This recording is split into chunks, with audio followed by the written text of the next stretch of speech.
Здравствуйте, смотрите в сегодняшнем выпуске. Президент Казахстана примет участие в Международном форуме мира в Ашхабаде. В Риме готовится выставка археологических находок Туркменистана. ТМСЛ запустил бесплатную услугу «Ораза» и другие новости.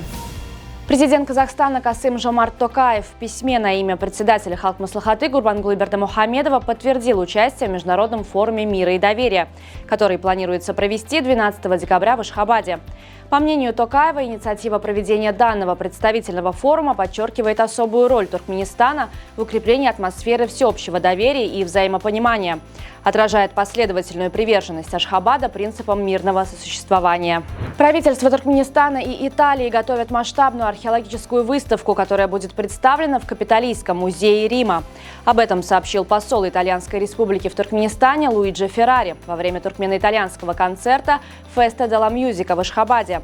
В экспозиции будут представлены уникальные артефакты, обнаруженные на территории древних Маргианы и Ниссы, включая ценные находки, сделанные совместными туркмено-итальянскими археологическими экспедициями, а также исследовательскими группами из Турина и Болоньи. Национальный сотовый оператор Туркменистана ТМСЛ запустил специальную бесплатную услугу «Ораза». Данный сервис позволяет абонентам получать информацию о расписании поста в зависимости от региона проживания. Для удобства пользователей компания разработала систему кодов, учитывающую особенности времени начала и окончания поста в разных вилаятах страны. Услуга предоставляется бесплатно всем абонентам на период священного месяца Рамадан. В галерее искусств Союза художников Туркменистана открылась выставка «Доверие», посвященная 85-летию выдающегося туркменского поэта Гурбанназара Эзизова. Свои работы на выставке представили художники, работающие в направлении современного искусства. В Туркменистане подвели итоги национального конкурса среди театров. Лучшим признан спектакль «Кариз Генлер» Государственного драматического театра имени Амана Гулмамедова города Аркадак. Театру вручен главный приз за лучший спектакль. 97-я церемония вручения премии Американской киноакадемии состоялась в Лос-Анджелесе.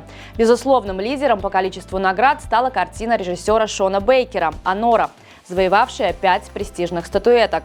Фильм был отмечен в категориях «Лучший фильм», «Лучшая режиссура», «Лучшая женская роль», «Лучший оригинальный сценарий» и «Лучший монтаж». Российский актер Юра Борисов, номинированный на лучшую мужскую роль второго плана в фильме «Анора», не смог получить статуэтку. Награда в этой категории досталась Кирану Калкину за работу в фильме «Настоящая боль».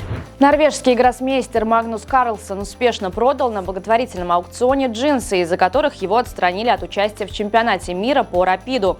Торги за знаменитый предмет одежды продолжались 10 дней. В финальный час аукциона стоимость лота резко возросла с $14,2 тысяч до итоговых $36,1 тысячи.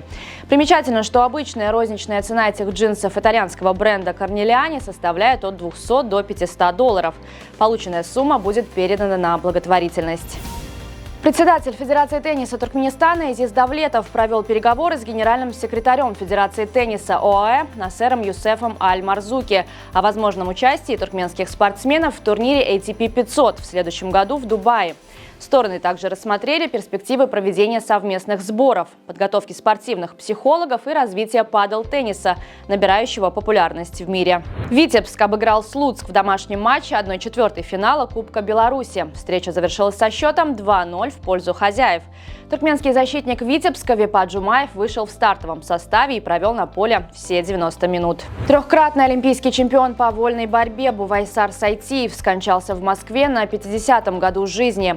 Спортсмен почувствовал недомогание, пожаловавшись на головную боль и слабость. После ухудшения состояния родственники вызвали скорую помощь. Борца госпитализировали в московскую больницу, где он впоследствии скончался. На сегодня это все. Желаю вам хорошего завершения дня. Увидимся завтра. И не забывайте, что Туркменпортал – ваш самый надежный источник новостей.